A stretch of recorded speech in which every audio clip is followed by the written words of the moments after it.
Hello everyone, welcome back to my channel, and today in this video we will discuss about our muscular tissue.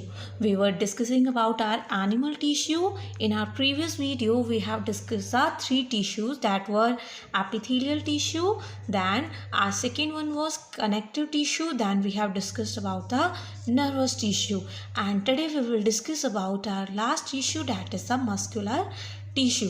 तो student let's start with our video. So muscular tissue क्या होता है student? सो muscular tissue क्या है? अब tissue है तो ये सेल से बनेगा. तो अब जो सेल से बनेगा, जैसे नर्वस टिश्यू कौन से सेल से बना था? कौन से सेल से बना? नर्व सेल से और न्यूरॉन से. इसी तरह से मस्कुलर टिश्यू कौन से सेल से मिलके बनता है स्टूडेंट्स? मायोसाइट. कौन सी मसल सेल का नाम हम क्या देंगे? मायोसाइट. याद रखना है हमेशा मसल सेल के लिए cyto word always use for the cell and myo word here use for the muscle. Muscle cell किसके लिए यूज हो रही है? आपके मस्कुलर टिश्यू के लिए. तो स्टूडेंट हम बात करते हैं थोड़ी बेसिक नॉलेज की. तो देखो आपकी बॉडी का जितना भी वेट होता है, suppose you are having the 50 kg weight, तो इसका 40% आपकी बॉडी में जितना भी वज़न है उसका 40% वज़न आपकी मसल्स का होता है. यानी आपकी बॉडी में जितनी भी मसल्स हैं उनका वज़न होता है आपकी बॉडी का 40%.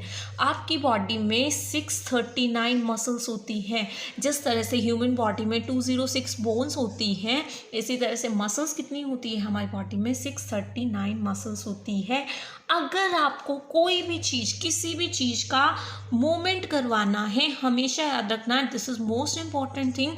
किसी भी चीज़ का मूवमेंट कराना है, आपको अपना हैंड का मूवमेंट कराना है, नेक का मूवमेंट किसी भी बॉडी पार्ट का अगर मूवमेंट अगर आपको करवाना है तो आपको क्या करना पड़ेगा? वहाँ पे आपका हमेशा मूवमेंट आप किसका करवा सकते हो? सिर्फ और सिर्फ मसल्स का. जब मसल्स मूव करती है ना, उसी की वजह से आपका कोई ना कोई बॉडी पार्ट मूव करता है. जो आपकी बोन होती है वो भी इस तरह से मूव नहीं कर सकती. बोन भी किसके साथ अटैच्ड है? मसल्स के साथ अटैच है. जब मसल्स मूव करती है उसकी वजह से तुम्हारी बोन मूव करती है. तो कहीं पे भी मूवमेंट अगर करवाना है वहाँ पे तुम्हें क्या चाहिएगी? मसल्स चाहिए होती हैं. तो ये बात हमेशा याद रखना. अगर मूवमेंट की बात आती है तो हमेशा कौन कराता है मूवमेंट? मसल्स करवाती हैं. सो तो let's talk about the structure of muscles. तो देखो मसल्स जो होती हैं, मैंने आपको बोला मायोसाइट सेल कौन सी है? जैसे बोन के लिए आपने देखा ओस्टियोसाइट थी. अगर आपको याद हो तो बोन कौन सी सेल से मिलके बनता है? ओस्टियोसाइट से. और कार्टिलेज कोंड्रोसाइट से. इसी तरह से मसल्स किससे मिलके बनती है? मायोसाइट से. स्टूडेंट देखो जो मसल्स होती हैं, मसल्स की जो सबसे आउटर मोस्ट लेयर होती है उसे हम बोलते हैं सार्कोलेमा. क्या वर्ड यूज़ करेंगे स्टूडेंट? सार्कोलेमा. मसल्स के लिए ये वर्ड सार्को वर्ड हम जनरली यूज़ कर लेते हैं, सार्को. तो सार्कोलेमा मसल की जो बाहर वाली कवरिंग है उसके लिए यूज़ करते हैं. और इसके अंदर जो फ्लूइड भरा होता है, देखो अब सेल है, सेल की बाहर वाली कवरिंग को आप प्लाज्मा मेम्ब्रेन या प्लाज्मा लेमा बोलते हो. लेमा का मतलब ही क्या है? कवरिंग. तो यहाँ पे मसल थी तो सार्कोलेमा हो गया. अब इसके अंदर फ्लूइड है, सेल के अंदर साइटोप्लाज्म बोलते हो, तो यहाँ क्या बोलोगे आप? सार्कोप्लाज्म. सो स्टूडेंट अब बात करते हैं हम मसल्स की टाइप की. ये जो आपकी बॉडी में 639 मसल्स है, ये बेसिकली 3 टाइप की होती हैं मसल्स हमारी. पहली होती है स्ट्राइएटेड मसल, अनस्ट्राइएटेड मसल और कार्डियक मसल. स्ट्राइएटेड मसल का दूसरा नाम और क्या होता है students? Voluntary muscles. Striated muscles is also known as the voluntary muscle. Voluntary का मतलब ही क्या होता है? देखो आपको बोलता है वॉलेंट्रीली ये काम कर लो, यानी अपनी मर्जी से. जो चीज़ आपकी मर्जी से काम करती है उसे हम क्या कहते हैं? वॉलेंट्री. यानी देखो मैं अपना हाथ, अपने फिंगर्स हैं, इनको मैं मेरी मर्जी से इनको मूव कर सकती हूँ. तो यहाँ पे जो मसल्स होगी वो कैसी है? Striated muscle. यानी हमेशा याद रखना है जिस बॉडी पार्ट को आप अपनी मर्जी के अकॉर्डिंग काम करवा रहे हो दैट इज स्ट्राइएटेड. अनस्ट्राइएटेड देखो इसे कहते हैं हम इनवॉलेंट्री. अब ये तो नाम से समझ गए होंगे कि यानी इसका कुछ अपोजिट होगा, यानी जो हमारी मर्जी के बिना चले उसको हम क्या कहते हैं, इनवॉलेंट्री और अनस्ट्राइटेड मसल। बेस्ट एग्जाम्पल है, आप लोग ब्रीदिंग वगैरह करते हो, ब्रीदिंग करते हैं हम लोग, तो देखो ब्रीदिंग में हम लोग जब सांस लेते हैं तो फिर हमें क्या करना होता है, हमारी जो चेस्ट मसल्स होती हैं वो क्या होती है, उनमें मूवमेंट होता है। तो ये ब्रीदिंग हम अपनी मर्जी से नहीं कर रहे हैं, अगर आप नहीं भी चाहोगे तो भी आपको ब्रीथ करना पड़ेगा। डाइजेस्टिव सिस्टम में आपके जो इनर बॉडी पार्ट में मतलब जितनी भी मसल्स हैं जो आपकी ज़िंदगी के लिए तो ज़रूरी है पर आप अपनी मर्जी से नहीं कर रहे हो, डैट आर अनस्ट्राइटेड मसल्स होती हैं, यानी जो हमारी मर्जी के बिना काम करती है। और कार्डियक मसल स्टूडेंट्स क्या होती है, ये स्पेशल टाइप की मसल होती है जो हमारे हार्ट में होती है। तो ये भी अब देखो, हार्ट भी हमारी मर्जी के बिना काम करता है, तो ये भी कौन सी होती है, एक तरह से इनवॉलेंट्री होती है, पर ये इन दोनों मसल से ही अलग होती है, इसीलिए हम इसको अलग नाम देते हैं, this is a cardiac muscle. तो अब हम डिटेल में पढ़ेंगे इन तीनों मसल्स के बारे में। Student, let's talk about these muscles. So firstly we will talk about the striated muscles. Striated muscles मैंने आपको पहले ही बोला कि कहाँ प्रेजेंट होती है, आपके लिम्स के अंदर, यानी लिम्स होते हैं हमारे हैंड्स एंड लेग, यानी हमारे हाथ पैर के अंदर, क्योंकि वो ऐसी चीज़ें हैं ना जो आप अपनी मर्जी से मूव करते हो। और स्ट्रेटेड मसल कौन सी मसल है, आपकी वॉलेंट्री मसल है जो आपकी मर्जी से काम करने वाली है। तो कहाँ होती है, हमारे हाथ और पैर में। Work according to our will, हमारी मर्जी से काम करती है। कहाँ पाई जाती है, हमारी जो हड्डियाँ होती है हाथ पैरों की उनके साथ अटैच्ड होती हैं ताकि वो उनको हिला सके। इनकी शेप कैसी होती है स्टूडेंट, ये आपका एक एनसीईआरटी क्वेश्चन भी है तो बहुत इंपॉर्टेंट है। देखो ये सिलेंडरिकल होती है, सिलेंडर जैसी है एक लॉन्ग, और देखो सारी सेल सिलेंडर जैसी है, पर कोई भी एक दूसरे के साथ इस तरह से लॉन्ग सिलेंडर है, कोई भी ब्रांच नहीं है, मतलब ऐसे नहीं है एक दूसरे से कनेक्ट होके ब्रांच निकल रही है जैसे ट्री की ब्रांच निकलती है। सिंपल क्या है, स्ट्रेट सिलेंडर है। तो क्या कहेंगे, cells are long and cylindrical and unbranched, इनकी कोई भी ब्रांच नहीं निकली हुई है। और स्टूडेंट देखो इनके पास एक से ज़्यादा न्यूक्लियस होता है। एक सेल है, देखो यहाँ दिस इज न्यूक्लियस, तो ये क्या है, मोर देन वन न्यूक्लियस है इनके पास, तो क्या बोलते हैं, मल्टी न्यूक्लिएटेड, यानी having more than one nucleus.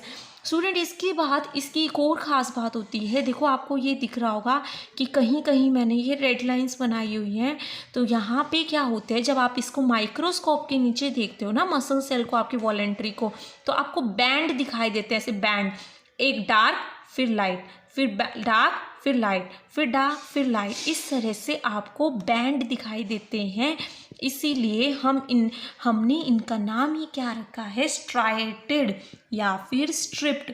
इन्हें हम क्या कहते हैं, स्ट्रिप्ड मसल, यानी वो मसल जिनके पास स्ट्रिप प्रेजेंट है और ये बोन के साथ अटैच होती हैं, इसीलिए इनका नाम और क्या होता है स्टूडेंट, स्केलेटल मसल। इन्हें हम स्केलेटल मसल बोलते हैं, यानी वो मसल जो हमारे स्केलेटन यानी हमारे बोन के साथ, हड्डियों के साथ अटैच है।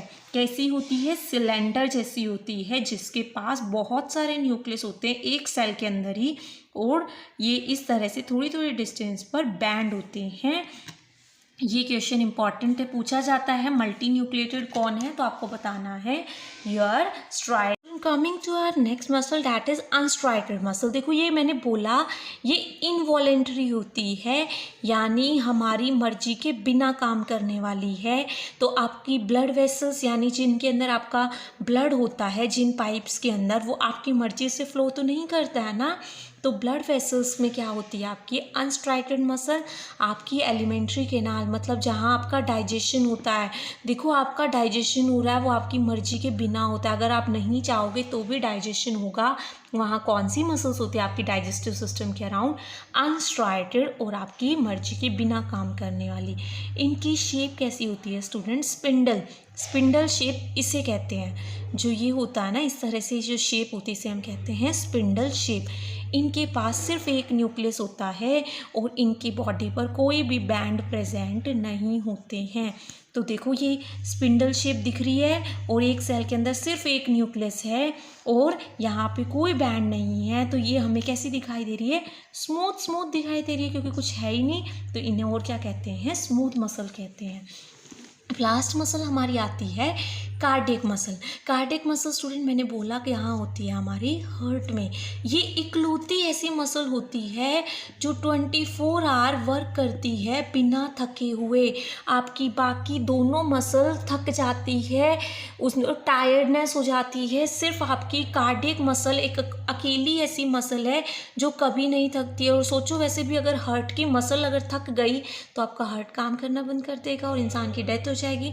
तो ये अकेली ऐसी मसल है जो कभी नहीं थकती है, क्योंकि यहाँ पर एक एसिड होता है लैक्टिक एसिड, जिसकी वजह से आपकी मसल्स थकती है। वो यहाँ पर इकट्ठा नहीं हो पाता, जैसे ही बनता है वो टूट जाता है।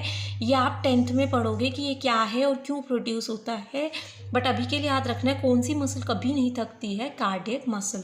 कैसी होती है स्टूडेंट, ये भी लॉन्ग और सिलेंडर जैसी होती है। देखो जैसे ये थी लॉन्ग और सिलेंड्रिकल, ये भी कैसी है, लॉन्ग और सिलेंडर जैसी है। पर ये साथ ही साथ कैसी है, ब्रांच्ड है। देखो मैंने बोला वहाँ पे ब्रांचिंग नहीं है, पर यहाँ देखो इसकी ब्रांच निकली हुई है। और इसके ये कैसी होती है, बट यूनी न्यूक्लिएटेड।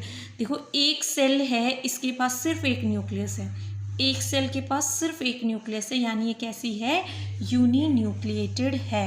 इसके पास भी स्टूडेंट अगर आपको दिखाई दे रहे होंगे तो इसके पास भी क्या है, ये डार्क और लाइट बैंड होते हैं। It also contain light and dark band. तो देखो इसके लिए इसको क्यों अलग से कैटेगरी बनाई गई है स्टूडेंट, हम इसे यहाँ भी रख सकते थे।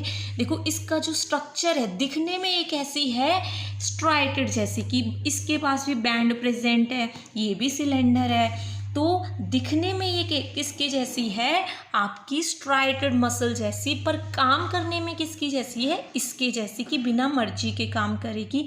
तो इसके पास इन दोनों के ही कैरेक्टर होते हैं, इसके लिए इसे एक थर्ड कैटेगरी में रखा गया जिसका नाम रखा गया कार्डियक मसल। तो student this was all about our striated, unstriated and cardiac muscle. I hope आपको समझ आया होगा। If you still have any query you can ask directly from me, or you can leave your queries in the comment section. Thank you once again for watching my videos. I hope you like it.